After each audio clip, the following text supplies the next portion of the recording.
Hello and welcome to Apex Instant Tips episode number 182, brought to you most Fridays, though not very many recently, at 12:05 Eastern Time. We're your hosts. I'm Anton. And I'm Marwa. Hi, Anton. How are you? Good, thanks. How are you? So we haven't had a Great, tip thank in you. a while. We haven't had a tip in a while, and we almost didn't have one today. But I think today's tip is actually interesting and valuable. I think folks will get something out of it. We'll only have 5 minutes. After the 5 minutes, I'll talk a little bit about some idiosyncrasies with this tip, but we'll get the tip done in 5 minutes. Okay, I will jump in and I'll share my screen, and I'll go ahead and kick off the timer right away so we don't cheat at all.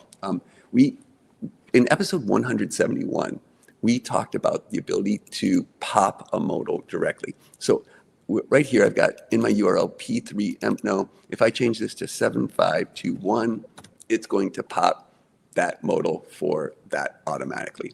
I'm going to recap that really quickly. This was a tip you gave, but I'm going to recap that really quickly for folks. All that requires is that we check to see. Now, P2 is our report.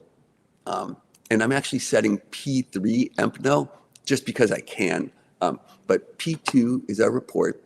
And I've got a pre-rendering computation to find the URL that I want to pop. So right here, it's just using get URL, and it's going to page 3. So I get that URL. I put that into this item. And then I have on page load, execute JavaScript, Apex navigation redirect, and it redirects to that. So it just pops that modal, and that's all it is. 783. And that will only happen if you specify an empno. Otherwise, Exactly right. On the report page if you want to. Right. And so for the purpose of this tip, I've turned off checksumming on that just to be able to show this, but it all works. Well, it would work, you couldn't just change it up in the URL, but you would have to have the checksum. But all of this would work. So the thing, though, is what I'm really looking for is if I go to a record here, I want to be able to copy the URL and send it to you. And I want that URL to have in it what the record I am on. So 7788. And I don't know if you can see it, but it's actually doing that. This says 7788 up here. This one down here says, if I click this, it now says 7369. So it has changed. I can copy this URL. I can open a new browser window. This is incognito, so it's as if I emailed it to somebody else. I hit enter, and it's going to pop all the way down to there. And I think you must have enabled the deep linking. That's right. In order to get that to work, I do have to enable deep linking. So I'm going to come show that really quickly at the application level under application definition, security. I have enabled deep linking. So right here, deep linking enabled. Okay. The next thing I'm going to point out is how to do that. How do I get that URL to change? So every time I click on this, I'm pushing this URL into the browser here. And it's happening when this page loads. I'm not doing a full reload or anything like that. When this modal window opens, I'm pushing this in here. So let's take a quick look. Similarly, what I'm doing is I have a computation that is setting a page item. My page item is P3 parent URL, and my computation is the same kind of thing. It's Apex URL, but this is now page 2, the report page, right? So I'm getting the URL that I want to put in there, which is my P2 report page, and I'm setting P3 empno, and I'm setting P plain URL to true because I want it to go in the URL bar. So here, that gets my URL, and you can see I'm showing it. I don't have to, but I'm showing it right here. That's the URL that I want to put up in here. So to put this URL up in here, I then have a dynamic action right here on whenever the page loads. I change the URL, and this is the magic. It's window.top.history.pushState, brackets, a null, and then that parent URL. That does everything I need. Yes. And it all works. And as I said, it actually works even if I change, if I come back here and I change the EmpNo here to have not be unrestricted. If I do application level, I would be able to save this, log in as a different user, and still do it. So I could have, it wouldn't have to be a public page. It all works just fine. If I do that now, and I come back here, and I come here, and I click on this, you'll see it actually pushes this with a checksum now. And I can now take that with, the checksum, and if I open it in an incognito browser, it will work, and it'll even work if I have to log in. It all works, and it takes me all the way, deep linking into there. Boom, 1 second, that was it. So that is our tip for today, the ability to open a modal and have it show. Yes. So this is really useful. We can pass those links to other people. We can bookmark them and access them later without having to keep screenshot maybe of the report and with highlighting like the record that we want to show. So yes, it's useful. Yeah, I think it's, I mean, especially for applications where you want to be able to share this deep link. I'll answer this question here in a minute from Kieran. So this right here, this form is able to do that. It's able to deep link for you, and we'll talk about. Sorry, I'm distracted by that other question, but I'm going to come back to it. So this, I think, is really positive for anybody that needs to do this kind of thing, but the same technique, and so we're 5 minutes are up, so we're going to now talk a little bit about a couple other little things. The first thing is I'm going to talk about is the same technique could be used for doing things like capturing here I have a faceted search. You could do the same thing. You could push a faceted search into the URL, and then you could copy the URL. You can see I'm actually getting it right here. You could actually push this into the URL, and by doing that, you could copy it, and you'd actually have the search with the search criteria in the URL. So awesome. You don't have to submit the page every time.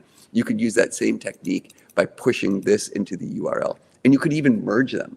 So if you searched on something, you push that into the URL, you pop a page, you add that, you can get all of these kinds of things to be able to drill down and have that in the URL, so that you can share it and send it around. I'm going to talk one little idiosyncrasy in all of this, and that's and you can address it if you want to, but here you can see all of these are the different emps that we pushed onto the stack. So I didn't actually go to a whole different bunch of pages, but I pushed them onto my history. And if I click on them, they're not going to work because I now have session state enabled. So let me turn this off. But what I want to get at is they show up in my back button, right? But because I'm not really loading a full page, even though they show up in the back button, each of these, I'm just going to put a few in there. So now when I click the back button, it will show the other URL, but it won't actually go to it, right? It's not doing anything at all when I hit the back button.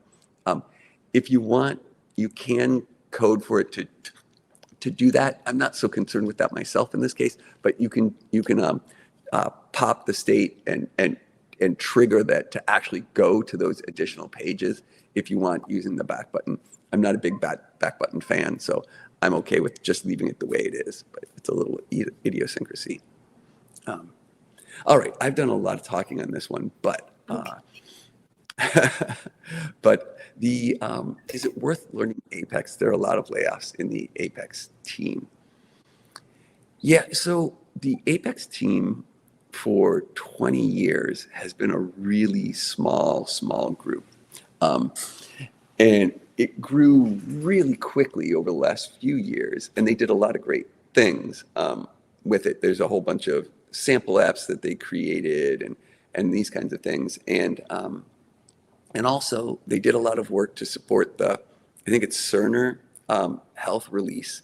And so they hired a lot of people.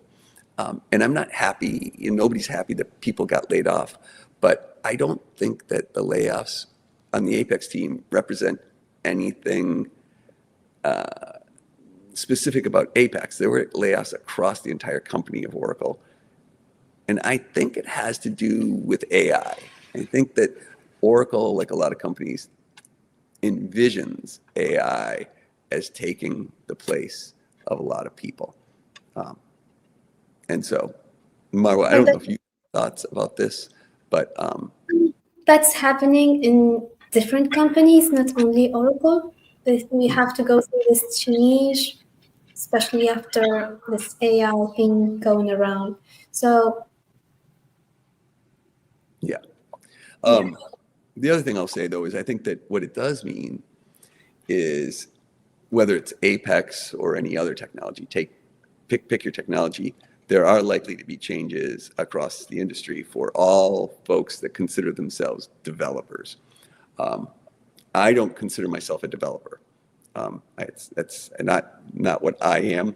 I'm a a business solutions architect, really, right? I understand the business need.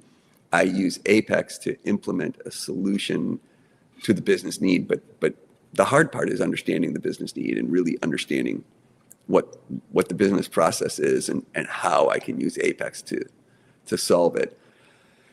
But I think people that consider themselves strictly developers and are just looking to code are going to find that is not going to stick around. I think the AI is going to, yeah, I think you need to be broader than that.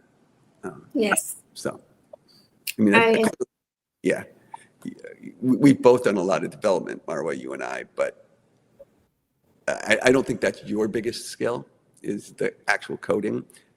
I don't think it's my biggest skill. I think it's about understanding the problem. Exactly. So when was the last time you were given a full coding spec, Marwa? Full one, I think Yeah. a couple of months ago.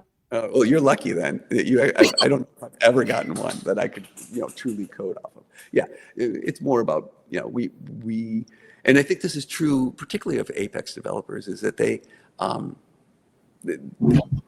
they're working with business people, not with like somebody that's writing a full spec and throwing it over to them to write the code. And so, in that sense, I think Apex is worth learning because it lets you sit down and work quickly with users. To develop their needs, to respond to their needs. And they're not going to be able to get that straight from an AI today. Maybe in a month, but not today. Even in a month, well, we don't know. Right. So it's worth learning Apex. I really recommend it, even though there is the layoff news, but it has nothing to do with the technology. The Oracle Apex itself as technology. On my own experience, I would recommend to learn it and to work with it, really. Great. All right. Well, I guess that's our show for today. If you like the show, all that kind of stuff. And we'll see you next week, I think. Thank you. Bye-bye. Bye.